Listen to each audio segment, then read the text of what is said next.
हाँ जी दोस्तों, नमस्कार। अपने लेक्चर्स चल रहे थे इंडियन पॉलिटी को लेकर के, और इंडियन पॉलिटी के बारे में जब स्टार्ट करा था तो मैंने बताया था कि भारत के संविधान में कुछ तो आर्टिकल्स हैं और कुछ शेड्यूल्स हैं, और इन आर्टिकल्स को फिर डिफरेंट पार्ट्स के अंदर जो है डिवाइड कर रखा है। तो अब अपन जो है उन शेड्यूल्स के बारे में चर्चा करेंगे जो भारत के संविधान के अंदर दे रखे हैं और उन शेड्यूल्स में क्या क्या दे रखा है। ठीक है, तो क्या टॉपिक हो गया? Schedules of Indian constitution. अब देखिए, पहले मैं आप लोगों को ये बता देता हूँ कि शेड्यूल्स हैं कौन कौन से। ठीक है, उसके बाद उनको याद करने का तरीका, और 2 स्लाइड के अंदर शेड्यूल्स खत्म हो जाएंगे आपके। ठीक है, आइए।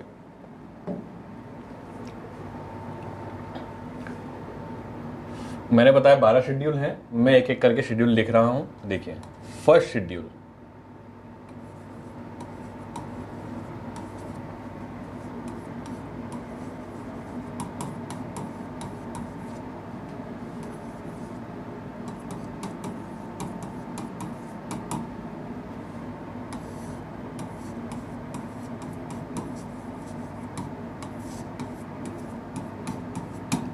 क्या बता रखा है? Name and territory of the India, जिसके अंदर कितने स्टेट्स हैं, कौन कौन से स्टेट्स हैं और कितनी यूनियन टेरिटरीज हैं। ठीक है, ये किस में लिख रहा है? फर्स्ट शेड्यूल के अंदर लिखा हुआ है। सेकंड शेड्यूल में क्या लिखा हुआ है?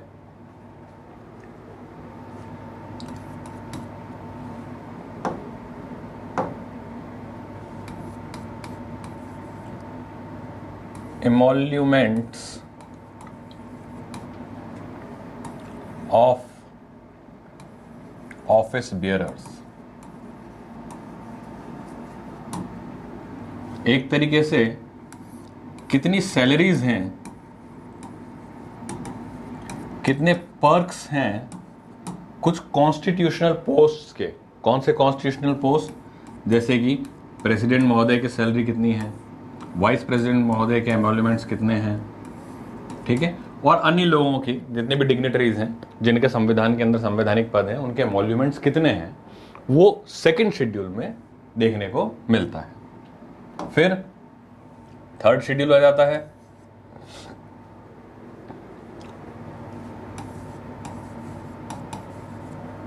Oaths and affirmation. यानी कि जब भी आप किसी संवैधानिक पद पर जाते हो तो एक शपथ आपको लेनी पड़ती है कि मान लीजिए प्रेसिडेंट बन गए। प्रेसिडेंट को शपथ कौन दिलाते हैं? चीफ जस्टिस ऑफ इंडिया शपथ दिलाते हैं कि भाई मैं भारत के संविधान की रक्षा करूंगा, उसका प्रोटेक्शन करूंगा, उसके हिसाब से ही कार्य करूंगा। तो हर पद की अपनी अपनी एक शपथ होती है, ओथ होती है। वो कहाँ लिखी हुई है? थर्ड शेड्यूल में लिखी हुई है, ओथ्स एंड अफर्मेशंस। ठीक है, fourth, seats in Rajya Sabha. Seats in Rajya Sabha, Rajya Sabha के अंदर हर राज्य की कितनी कितनी सीट्स हैं। जैसे कि मध्य प्रदेश की कितनी सीट हैं, यूपी से कितने सांसद चुनकर राज्यसभा के अंदर जाएंगे, राजस्थान से कितने सांसद चुनकर राज्यसभा में अंदर जाएंगे। ये सब कहाँ लिखा हुआ है? Seats in Rajya Sabha, fourth schedule में लिखा हुआ है। आपको जो हम लोग बुकलेट देंगे, मैंने पिछले लेक्चर में आपको बताया भी था, उसके अंदर ये सीट्स भी बता रखी हैं कि किसके पास सबसे मैक्सिमम सीट है राज्यसभा में, मिनिमम राज्यसभा की सीट्स कौन से राज्य के पास में। ठीक है, अब पांचवा शेड्यूल,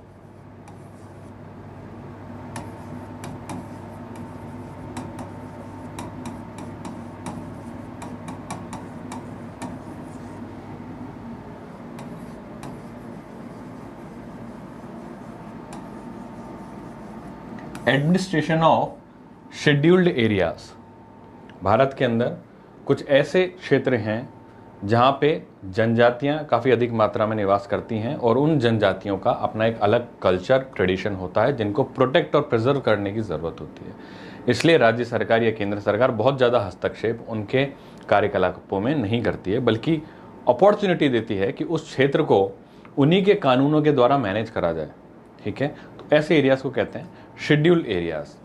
तो administration of scheduled areas schedule 5 के अंदर लिखा गया है। शेड्यूल्ड एरिया से मिलता जुलता एक दूसरा एरिया आता है ट्राइबल एरियाज, 6th शेड्यूल में देखने को मिलता है एडमिनिस्ट्रेशन ऑफ ट्राइबल एरियाज, कुछ एरियाज ट्राइबल एरियाज डिक्लेयर कर रखे हैं, उनका एडमिनिस्ट्रेशन कैसे होगा वो 6th शेड्यूल में लिखा हुआ है। ठीक है, 7th शेड्यूल में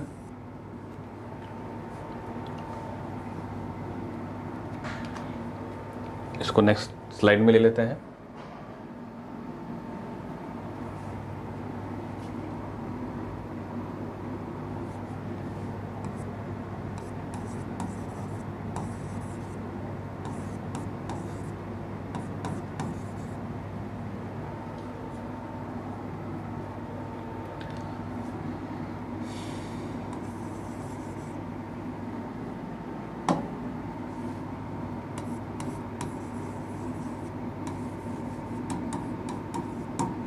थ्री लिस्ट के बारे में लिखा हुआ है। थ्री लिस्ट वही लिस्ट जो मैंने आपको पिछले लेक्चर्स में बताया था कि एक यूनियन लिस्ट है, एक स्टेट लिस्ट है और एक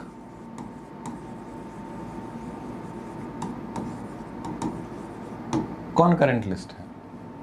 यूनियन लिस्ट पर संसद, भारत की संसद कानून बना सकती है, स्टेट लिस्ट पर राज्यों की विधानसभा कानून बना सकती है और कॉनकरेंट लिस्ट पर दोनों ही कानून बना सकते हैं। कौन पहले बना दे उसका चल जाता है, और उसमें भी अगर विधानसभा ने कोई कानून बनाया है और उसके बाद अगर संसद कानून बना दे तो संसद का कानून मान्य रहता है। ये भी आगे संविधान में लिखा हुआ है।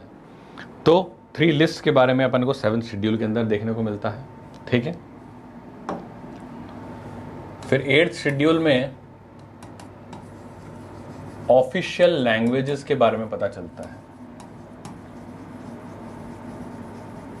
कि भारत की कितनी ऑफिशियल लैंग्वेजेस हैं जो कि भारत ने रिकॉग्नाइज कर रखी है। ठीक है, ये ऑफिशियल लैंग्वेजेस हैं।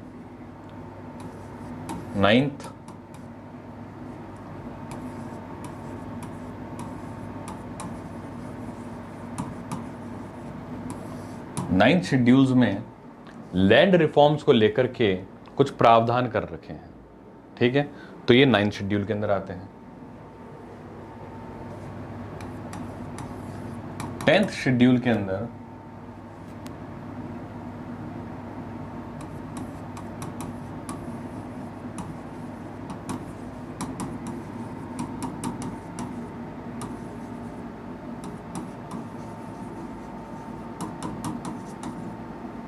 डिस्क्वालिफिकेशन ऑफ एमएलए और एमपी बेस्ड ऑन डिफेक्शन, इसके बारे में प्रावधान कर रखा है। अभी डिफेक्शन क्या होता है? मान लीजिए आपने जनता को धोखा दिया बतौर एमपी और एमएलए। इसमें क्या करा आपने कि चुनाव तो लड़ा कि साहब मैं पर्टिकुलर XYZ पार्टी से हूँ और XYZ पार्टी का मान करके आपको किसी ने जिता दिया, और फिर फाइनली आपने क्या करा, पार्टी बदल ली अपनी और किसी ABC पार्टी के अंदर चले गए। तो ये क्या हुआ? दल बदलू राजनीति हो गई। इसको कहते हैं एंटी डिफेक्शन, इसको कहते हैं डिफेक्शन। तो उसके लिए एक एंटी डिफेक्शन लॉ भी बनाया गया है जिसके कारण आपकी सदस्यता रद्द हो सकती है, डिस्क्वालिफिकेशन हो सकती है। वो 10th शेड्यूल के अंदर मेंटेन होता है। 11th शेड्यूल, 11th शेड्यूल के अंदर क्या है? 11th शेड्यूल के अंदर आता है प्रोविजंस रिलेटेड टू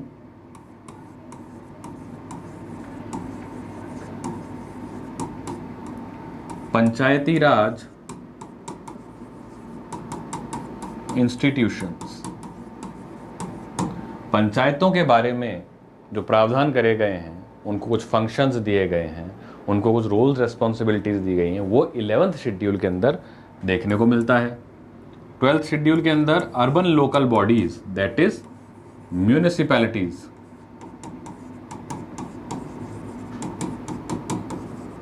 इनके बारे में प्रोविजंस देखने को मिलते हैं। तो ये 12 की 12 शेड्यूल मैंने आपको सिंपल भाषा में याद करा दिए। अब इनका फॉर्मूला देख लेते हैं ताकि आपको भी याद रहे। देखिए क्या फॉर्मूला है।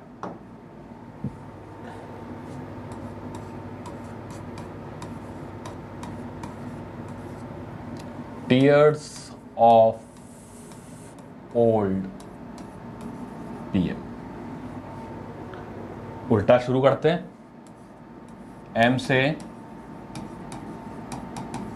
म्यूनिसिपैलिटी, इसके प्रावधान जो है 12वें शेड्यूल में है म्यूनिसिपैलिटी में। 11 शेड्यूल किसके हैं? पंचायती राज इंस्टीट्यूशंस के प्रावधान है इसके अंदर।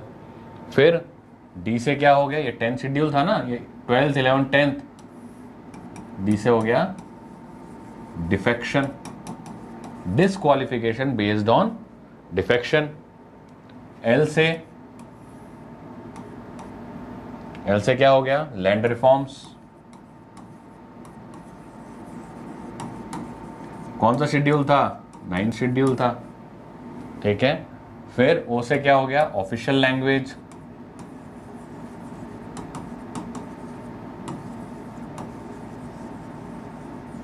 कौन सा शेड्यूल था? 8th शेड्यूल था। फिर क्या हो गया? 8th आ गया। अब ये 7th शेड्यूल में क्या आ गया? Federal list. फेडरल लिस्ट का मतलब ये है कि 3 तरीके की लिस्ट हो गई है आपकी। कौन कौन सी? Union list, state list and concurrent list. तो आप एफ से आप ये याद रखिएगा। अब चलो यहां पर छोड़ो, अब यहां से स्टार्ट करते हैं, ठीक है। तो फर्स्ट शेड्यूल क्या कह रहा है?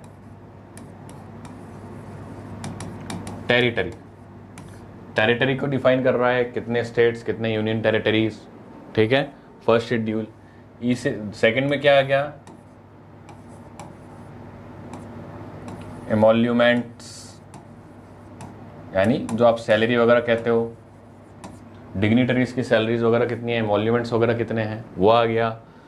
थर्ड शेड्यूल में क्या आ गया? Oath and affirmation. तो ए से क्या हो गया? अफर्मेशन।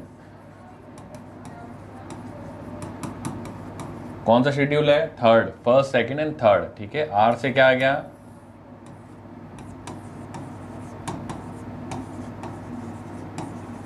राज्यसभा में कितनी सीट्स रहेंगी। एस से क्या आ गया? 5वां है ये, देखो है ना, ये क्या आ गया? Scheduled areas, administration of the scheduled areas, ठीक है। और ओ से आप कह रहे हो administration of the other areas that are tribal areas, ठीक है, administration of the other areas. तो ये देखिए फॉर्मूले से अपन ने क्या कर लिया? 12 की 12 शेड्यूल्स को याद कर लिया, और आपके एग्जाम के अंदर क्या आएंगे? ऐसे ही क्वेश्चन आएंगे, ठीक है। चलो अब मैं आपको एक सवाल पूछता हूं, ठीक है, ध्यान दीजिएगा।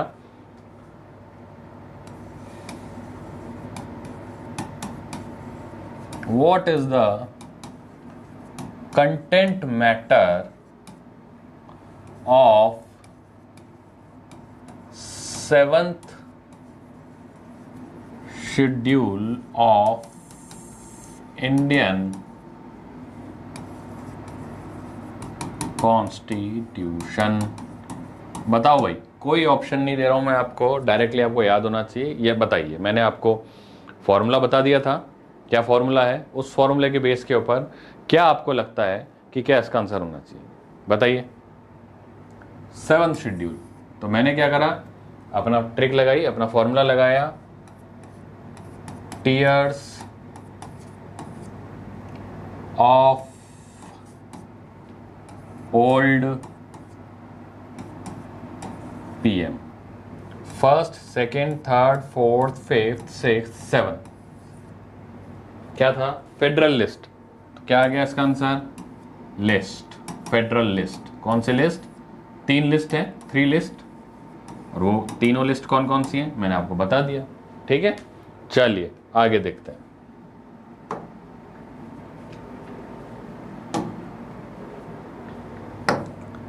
अब ये टीयर्स ऑफ ओल्ड पीएम, ये फॉर्मूला मैंने आपको याद करा दिया था, ठीक है।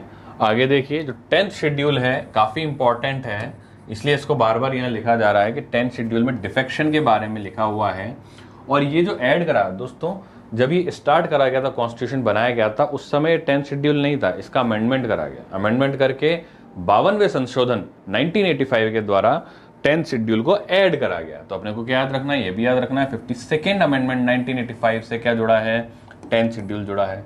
ऐसे ही जो 9th शेड्यूल है, इसको फर्स्ट अमेंडमेंट में ही जोड़ दिया था 1951 में। हुआ क्या था कि जब देश आज़ाद हुआ तो जो सीमांत किसान हुआ करते थे उनके पास ज़मीनें नहीं हुआ करती थी और उनकी स्थिति काफ़ी ख़राब हुआ करती थी। काफ़ी वो या तो ज़मींदारों के द्वारा ऑपरेसिव दबा दिए जाते थे या मनी लेंडर्स के द्वारा दबा दिए जाते थे। तो उनको ज़मीन दिलाने के लिए सरकार ने क्या करा, ज़्यादा ज़मीनें जिनके पास थी उनसे ज़मीनें अधिग्रहण करना शुरू करा ताकि सीमांत किसानों को वो ज़मीनें दी जा सकें, ताकि क्या हो, इकोनॉमिक इक्वालिटी लेकर के आए। सोशल इक्वालिटी तो लानी ही है, इकोनॉमिक इक्वालिटी भी लेकर के आनी है। उसके लिए क्या करा इन्होंने, 9th शेड्यूल बनाया। 9th शेड्यूल के अंदर जब भी कोई सरकार कोई कार्य करती है तो उसको एक पावर मिल जाती है कि फंडामेंटल राइट्स का वॉल्यूशन सरकार के ऊपर नहीं लगेगा। इसलिए सरकार फंडामेंटल राइट्स के वॉल्यूशन के एलिगेशन से बचने के लिए 9th शेड्यूल में कानून को बना करके रख देती है। और ये 9th शेड्यूल के तहत ही जमींदारों से उनकी जो जमीन थी उसका अधिग्रहण करा सरकार ने। ठीक है, क्यों? क्योंकि उस टाइम पर राइट टू प्रॉपर्टी एक फंडामेंटल राइट हुआ करता था, जो कि अब नहीं है, अब एक लीगल राइट है। आर्टिकल 300 के अंदर, 301 के अंदर देखने को मिलता है। परंतु उस समय ये एक फंडामेंटल राइट हुआ करता था और अगर किसी की प्रॉपर्टी का आप अधिग्रहण कर लोगे तो क्या होगा, फंडामेंटल राइट का वॉल्यूशन हो जाता। इसलिए सरकार ने क्या करा, 9th शेड्यूल का निर्माण करा और कह दिया कि जो भी कानून 9th शेड्यूल के अंदर बनेंगे उसमें ये नहीं माना जाएगा कि आपके फंडामेंटल राइट्स का वॉल्यूशन हो रहा है। इसलिए लैंड रिफॉर्म्स के लिए 9th शेड्यूल ऐड करा गया और सबसे पहला फर्स्ट अमेंडमेंट के थ्रू ही 1951 में 9th शेड्यूल को ऐड करा गया। तो ये दो चीजें आपको याद रखनी है। अब 7th शेड्यूल के बारे में बात करते हैं दोबारा से, जो कि मैंने आपको बताया था कि 3 तरह की लिस्ट होती है। उसका एक फॉर्मूला और याद करिए, 166:52। तकरीबन 100 ऐसे सब्जेक्ट हैं जिन पर केंद्र में संसद कानून बना सकती है। 66 ऐसे सब्जेक्ट हैं जिनमें राज्यों में विधानसभा कानून बना सकती है और 52 ऐसे सब्जेक्ट हैं जिनमें दोनों संसद और विधानसभा कोई भी कानून बना सकता है। उसको क्या कहते हैं, कॉन्करेंट लिस्ट। ठीक है, तो ये एक बार आप ध्यान से देखिए। आगे चलते हैं।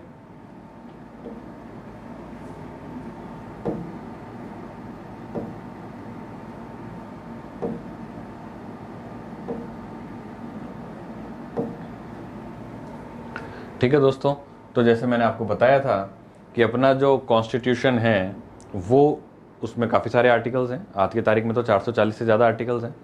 उन आर्टिकल्स को डिफरेंट पार्ट्स के अंदर डिवाइड करके स्टडी करा जाता है। तो कौन से पार्ट में कौन से प्रोविजंस हैं उनको एक बार अपन देख लेते हैं। देखिए, पार्ट 1 आर्टिकल 1 to 4 क्या बताता है, यूनियन एंड इट्स टेरिटरी, कि भारत के यूनियन का मतलब क्या है और उसकी टेरिटरी में क्या क्या आता है। अगेन इसके अंदर फिर ये मेंशन मिलता है कि कितने स्टेट्स हैं, कितने जो हैं आपके यूनियन टेरिटरीज हैं।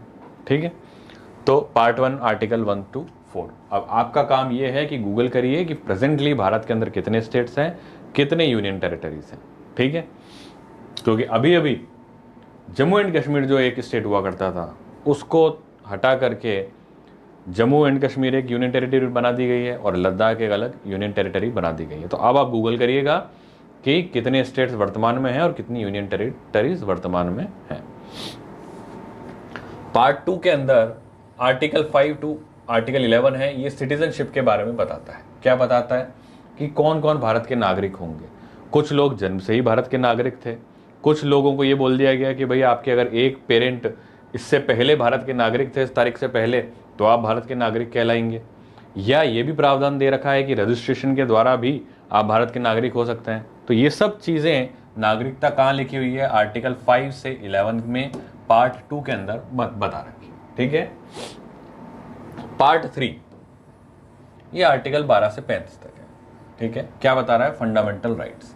अब ये सबसे इंपॉर्टेंट है पार्ट, क्योंकि फंडामेंटल राइट्स जो हैं वो नेचुरल जस्टिस यानी नैसर्गिक न्याय की थ्योरी के ऊपर बने हुए हैं कि अगर किसी को नैसर्गिक न्याय प्राप्त ही नहीं होगा, कुछ मूलभूत अधिकार उसके होंगे ही नहीं, तो वो आदमी डिग्निटी से जी नहीं पाता। आज आप, मैं, हम जितने भी लोग हैं उनकी खुद की एक डिग्निटी है भारत के अंदर। क्यों है, क्योंकि हमको हमारे संविधान द्वारा फंडामेंटल राइट्स दिए हुए हैं। ठीक है, क्या फंडामेंटल राइट्स हैं कि सरकार आपका ऑपरेशन नहीं, मतलब सरकार आपको दबा नहीं सकती है, कहीं पर भी अननेसेसरली आपको परेशान नहीं कर सकती है। क्यों नहीं कर सकती है, क्योंकि आपको फंडामेंटल राइट्स उपलब्ध है। तो ये फंडामेंटल राइट्स कहाँ हैं?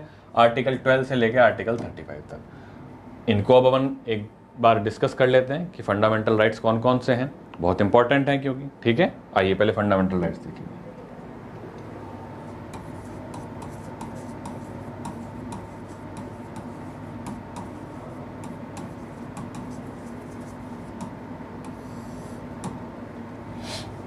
सबसे पहले तो हमने लिए कहाँ से ये प्रेरणा मिली कि फंडामेंटल राइट्स होने चाहिए थे? मैंने आपको बताया था यूनाइटेड स्टेट्स ऑफ अमेरिका से, ठीक है। अब देखिए फंडामेंटल राइट्स में सबसे पहले आता है आर्टिकल 12। क्या डिफाइन करता है article 12? Definition of the state. अब आप बोलोगे सर ये स्टेट मतलब राज्य, वही वाला राज्य जैसे एमपी यूपी? नहीं, वो वाला राज्य नहीं। कॉन्स्टिट्यूशन की भाषा में जब हम स्टेट बोलते हैं तो उसका मतलब होता है गवर्नमेंट से। किससे मतलब होता है? गवर्नमेंट से। यानी कि चाहे वो केंद्र सरकार हो चाहे वो राज्य सरकार हो, उसके द्वारा करे गए कृत्य जो है ऐसा माना जाएगा तो that is the something has been done by the state. आई बात समझ में? तो डेफिनेशन ऑफ स्टेट इसमें दे रखा है।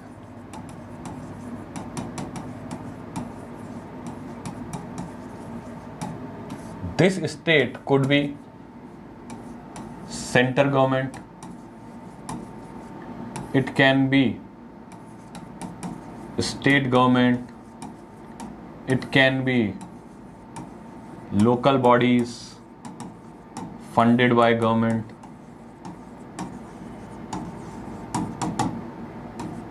it could be public sector undertakings or railways or whatsoever, railways or banks, government banks। तो स्टेट की एक वाइड डेफिनेशन दे रखी है आर्टिकल 12 के अंदर। क्यों? क्योंकि फंडामेंटल राइट्स बेसिकली इसको एनफोर्स करने का जो मेन कर्तव्य है वो किसका है? स्टेट का है। तो स्टेट है कौन? ये सारी चीजें क्या है? स्टेट है। क्योंकि यही आपके अधिकारों का हनन सबसे ज्यादा कर सकती है, इसीलिए इनको डिफाइन कराया गया है कि state can not do this. तो what is state? All these thing are state, ठीक है। तो आर्टिकल 12 में क्या है? Definition of the state. Article 13 में जुडिशियल रिव्यू के बारे में लिखा है।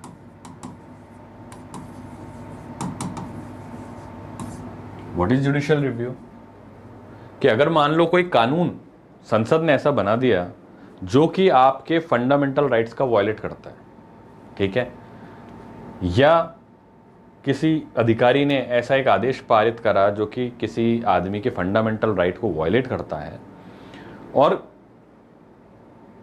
न्यायपालिका के संज्ञान में यह आता है कि भाई ऐसा कुछ हुआ है, तो न्यायपालिका क्या कर सकती है? उस कानून के जुडिशियल रिव्यू कर सकती है, यानी उसको रिव्यू कर सकती है और देखती है तुलना करके कि भाई इस बंदे का फंडामेंटल राइट वायलेट तो नहीं हो रहा।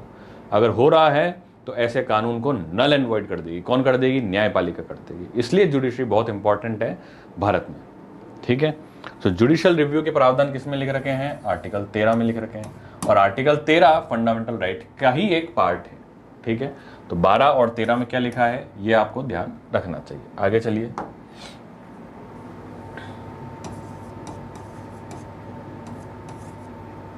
Article 14 to article 18 are about right of equality, कि भाई भारत में सभी बराबर हैं, कोई जाति, कोई धर्म, कोई ऊंचा नीचा, अमीर गरीब कुछ नहीं है, सब बराबर हैं। और जब सब बराबर होंगे तभी तो हार्मोनी डेवलप होगी देश के अंदर, भाईचारे से रहेंगे हम लोग, तभी तो देश उत्थान करेगा। इसलिए फंडामेंटल राइट आर्टिकल 14 और आर्टिकल 18 में दे रखे हैं। क्योंकि इससे पहले क्या होता था? कुछ एक जाति विशेष वर्ग हुआ करते थे जिनको बहुत दबाया जाता था उच्च वर्ग के द्वारा, ठीक है, और उनका बहुत शोषण होता था। उस शोषण से बचाने के लिए आर्टिकल 14 टू 18 में राइट टू इक्वालिटी दिए गए। कौन कौन से हैं एक बार देख लेते हैं जल्दी से, क्योंकि ज़्यादा इंपॉर्टेंट हैं। स्पेसिफिकली आप देखो आर्टिकल 14 में तो राइट टू इक्वालिटी है,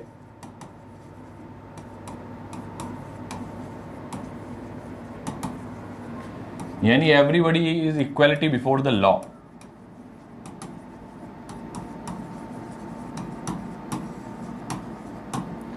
कानून के सामने हर आदमी इक्वल है, ये कहां लिखा है? आर्टिकल 14 में, यानी हर आदमी क्या है? बराबर है। Article 15, equality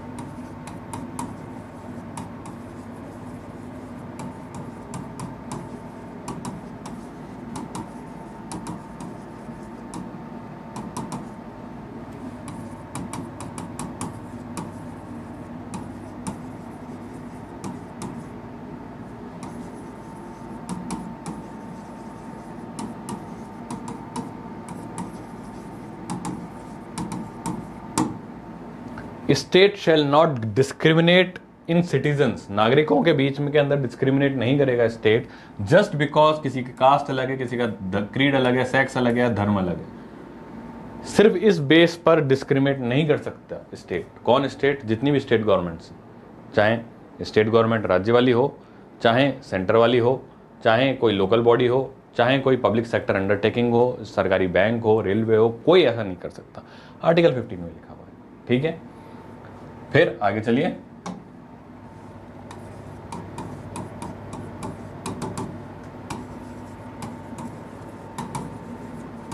equality in public employment, मतलब कि जो सरकारी नौकरियां मिलती हैं उनमें सभी लोग बराबर होने चाहिए। किसी जाति, धर्म, किसी वर्ग विशेष को थोड़ी हम ये बोलेंगे कि भाई तुम उच्च कुल से हो तो तुमको जो है ये नौकरी दी जाती है। पुराने ज़माने में ऐसा हुआ करता था। ठीक है, अब नहीं हो सकता। क्यों नहीं हो सकता? क्योंकि equality in the public employment. अब कई लोगों के दिमाग में ये आता है कि अगर इक्वालिटी है तो रिजर्वेशन क्यों? रिजर्वेशन में तो क्या हुआ, एक तरीके से डिस्क्रिमिनेशन कर दिया आपने। इसी के एक पार्ट के अंदर 4 में लिखा हुआ है कि positive discrimination can be done.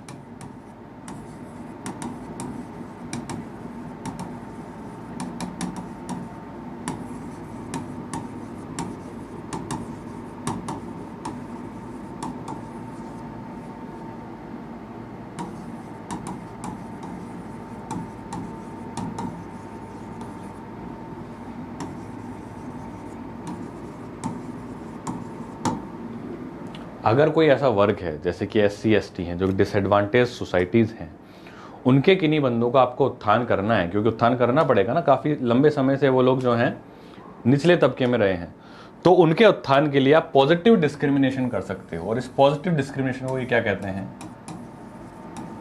Reservation. ठीक है, तो ये आर्टिकल 16 के अंदर लिखा हुआ है।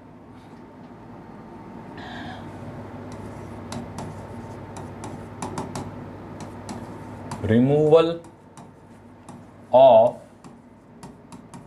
अनटचेबिलिटी। पहले छुआछूत बहुत हुआ करता था, तो इसीलिए छुआछूत की कुप्रथा को हटाने के लिए फंडामेंटल राइट्स के आर्टिकल 17 में बोल दिया गया कि छुआछूत अपराध है, रिमूवल ऑफ अनटचेबिलिटी, और स्टेट को उसको इंश्योर करना है कि भाई छुआछूत तो नहीं हो रहा कहीं। ठीक है, article 18, abolition of titles. Abolition of titles, पहले क्या क्या टाइटल्स दिए जाते थे अंग्रेजों के जमाने में? राय बहादुर,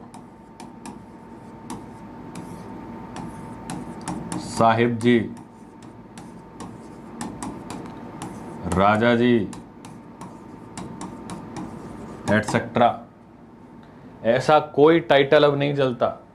अब कोई राय बहादुरी नहीं है, अब कोई नाइटहुड नहीं है। ठीक है, क्योंकि अगर आप किसी को टाइटल दे दोगे तो इक्वालिटी कहाँ रहेगी? अगर किसी को टाइटल दे दोगे तो इक्वालिटी कहाँ रहेगी? इक्वालिटी नहीं रहेगी। इसलिए क्या हो गया? Abolition of the titles. अब सिर्फ 2 तरह के टाइटल चलते हैं जिनको नहीं माना गया है कि टाइटल्स हैं। जैसे कि डिफेंस सर्विसेज में अगर कोई ऑफिसर है तो अपन बोलते हैं, जैसे किसी का नाम प्रमोद है तो मेजर प्रमोद। ठीक है, एयरफोर्स में कोई ऑफिसर है, किसी का नाम अनिल है तो स्क्वाड्रन लीडर अनिल। अब ये जो टाइटल्स हैं, इनको टाइटल्स नहीं माना गया है, इनको एक रैंक मानी गई है और सिर्फ डिफेंस सर्विसेज को दी गई है।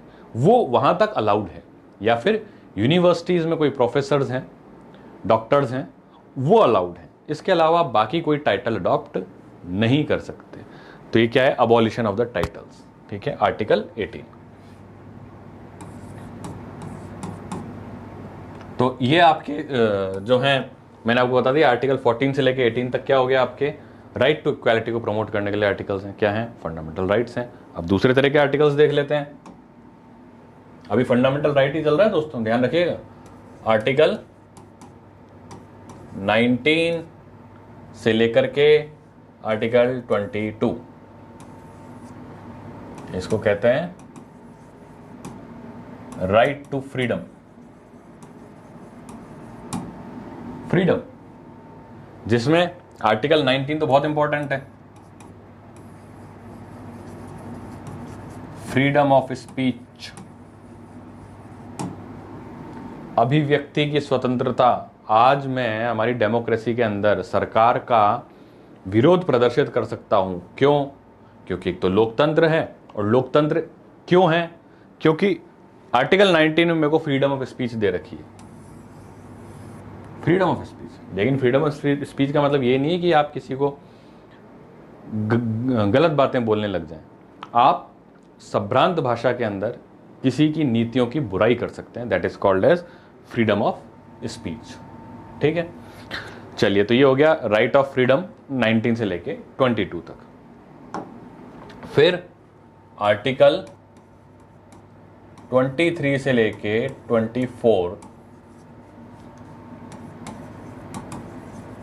Right against exploitation.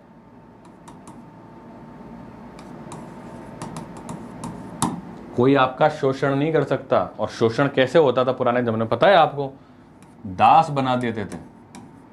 बोले साहब ये ठाकुर साहब के दास हैं, ये राजा साहब के दास हैं। फिर वो दासत्व में ही जीवन बिताता था, उसका बेटा भी दास बन जाता था। तो दास प्रथा चलती हुई जा रही थी। या फिर ह्यूमन ट्रैफिकिंग,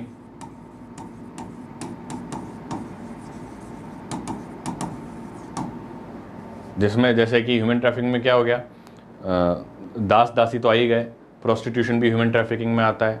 ठीक है, बच्चों को बेच दिया जाता है, वो भी ह्यूमन ट्रैफिकिंग के अंदर आता है। तो ये क्या है? ह्यूमन ट्रैफिकिंग भी मना हो गया, दास प्रथा भी मना हो गई। और क्या आ गया? Child labour. पहले बहुत होता था, आज़ादी से पहले चाइल्ड लेबर होता था। फिर सरकार को लगा अगर चाइल्ड लेबर ही करता रहेगा तो पड़ेगा नहीं तो देश का उत्थान कैसे होगा? क्योंकि वही तो आगे जाकर के भैया इंजीनियर बनेगा, डॉक्टर बनेगा, कुछ अच्छा काम करेगा। ठीक है, तो इन सब चीज़ों पे रोक लगाई राइट अगेंस्ट एक्सप्लॉयटेशन में, आर्टिकल 23 से 24 के बीच में। ठीक है, आगे चलिए। आर्टिकल 25 से 28 राइट ऑफ रिलीजन।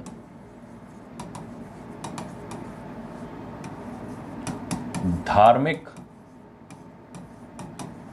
स्वतंत्रता का मौलिक अधिकार। क्या मतलब हो गया इसका?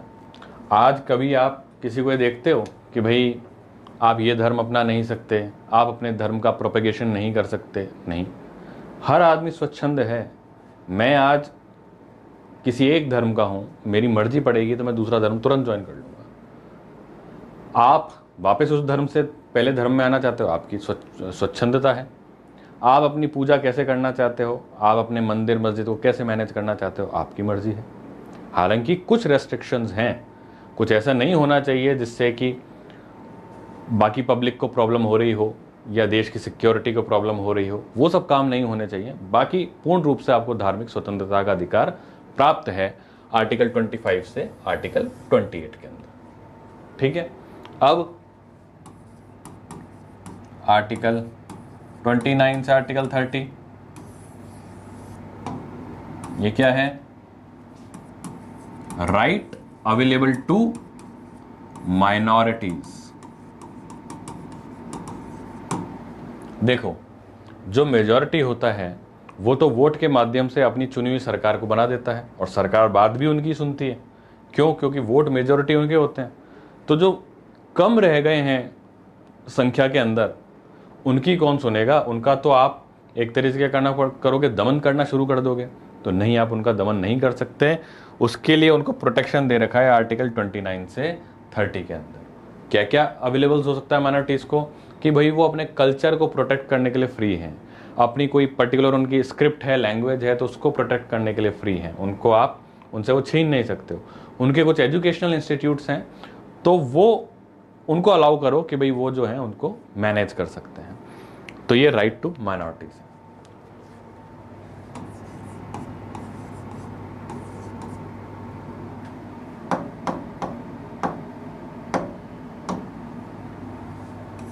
एक था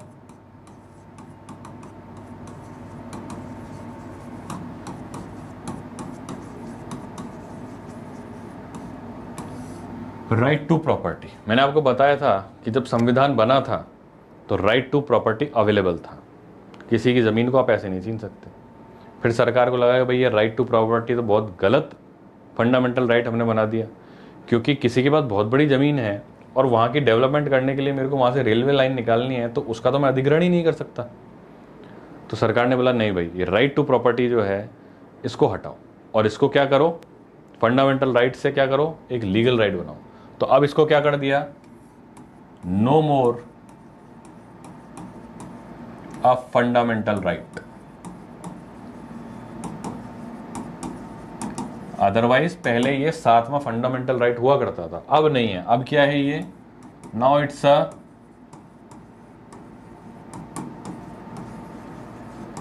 लीगल राइट। लीगल राइट का मतलब ये हो गया कि सरकार अगर आपकी जमीन का अधिग्रहण करेगी तो आपको देनी तो पड़ेगी, सरकार बदले में आपको उसका कीमत दे देगी, उसका पैसा दे देगी, ठीक है। लेकिन आप ये नहीं कह सकते कि नहीं साहब मैं नहीं दूंगा अपनी जमीन, सरकार चाहेगी तो आपसे जमीन ले लेगी, ठीक है। So now it's a legal right, no more a fundamental right. Article 32 देखिए,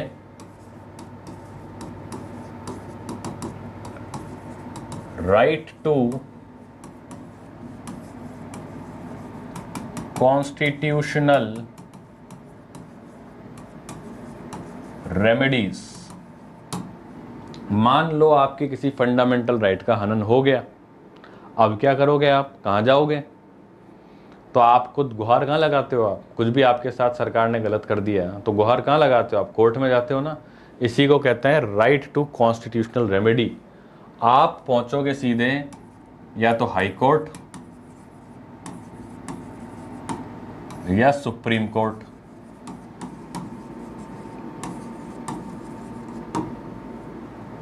हाई कोर्ट में तो आप आर्टिकल 226 के तहत रिट लगाते हो। रिट क्या होती है मैं आपको आगे बताऊंगा। रिट पिटिशंस होती हैं कि साहब मेरा फंडामेंटल राइट का वॉल्यूशन हो गया, ठीक है। आर्टिकल 32 जो है उसमें ये कह रखा है कि आपको किसी निचली अदालत में जाने की जरूरत नहीं है। पता चला कि आप जिला न्यायालय में जा रहे हो, फिर हाई कोर्ट में जा रहे हो, फिर सुप्रीम कोर्ट में। अगर आपके फंडामेंटल राइट का वॉल्यूशन हुआ है तो एक छोटे से छोटा आदमी डायरेक्टली सुप्रीम कोर्ट के अंदर एप्लीकेशन डाल सकता है और सुप्रीम कोर्ट उसकी सुनवाई करेगी। सो इसलिए आर्टिकल 32 में राइट टू कॉन्स्टिट्यूशनल रेमेडीज, आप डायरेक्ट सुप्रीम कोर्ट जा सकते हो। आप डायरेक्ट कहां जा सकते हो? सुप्रीम कोर्ट जा सकते हो, ठीक है, आर्टिकल 32 के अंदर। तो दोस्तों ये हमने कुछ देखा कि भाई फंडामेंटल राइट्स जो हैं वो कैसे कैसे हैं। आप समझ में आ गई आपको फंडामेंटल राइट्स के बारे में। काफ़ी संभावना है कि फंडामेंटल राइट्स से एक सवाल आपके एग्जाम में आए, ठीक है दोस्तों। आगे एक छोटा सा टॉपिक और ले लेते हैं अपन।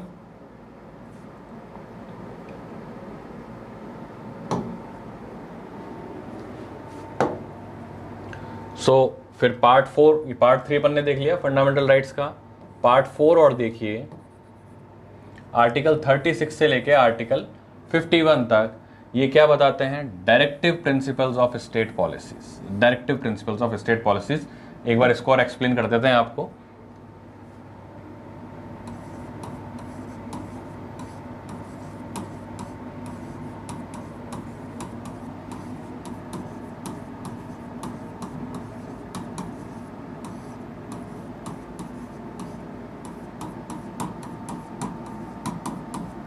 शॉर्ट फॉर्म में अपन क्या बोलेंगे? Directive principles of state policies मतलब क्या है, राज्य के नीति निर्देशक तत्व क्या है। क्या मतलब हुआ इसका? इसका मतलब ये हुआ कि जब कोई सरकार बन गई, मान लीजिए प्रधानमंत्री बन गए या किसी राज्य के मुख्यमंत्री बन गए, तो जब आपकी सरकार बनी है उसको किस तरीके से गवर्नेंस चलानी चाहिए, एक आइडियल राज्य कैसे चलाना चाहिए, उसके कुछ निर्देशन, कुछ गाइडेंस दे रखी है किसमें, directive principles of state policies. जैसे कि क्या क्या वो निर्देश क्या क्या दे रखे हैं, क्या क्या निर्देश दे रखे हैं संविधान ने, कि भाई you should work for the social and economical justice, कि लोगों का सामाजिक रूप से भी उत्थान हो और आर्थिक रूप से भी उत्थान हो।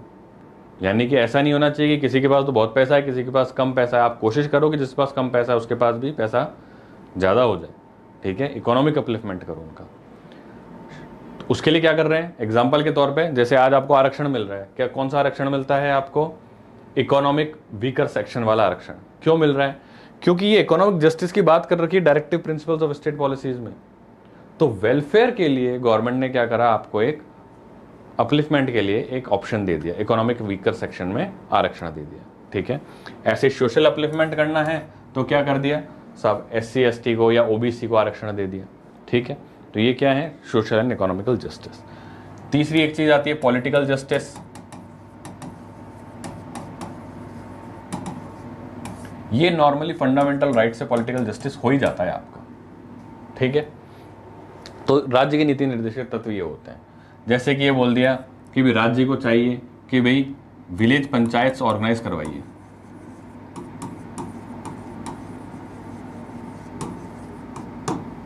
विलेज पंचायत से क्या है, गवर्नेंस होगी, अच्छी गवर्नेंस होगी, लोग बाग गवर्नेंस के साथ जुड़ेंगे। अब ये बाध्यकारी नहीं है, ये सब करने के लिए राज्य बाध्यकारी नहीं है, लेकिन एक डायरेक्शन दिया गया कि अगर आप प्रधानमंत्री बने हो, अगर आपकी सरकार बनी है, तो आपको इस तरीके से राज्य चलाना चाहिए।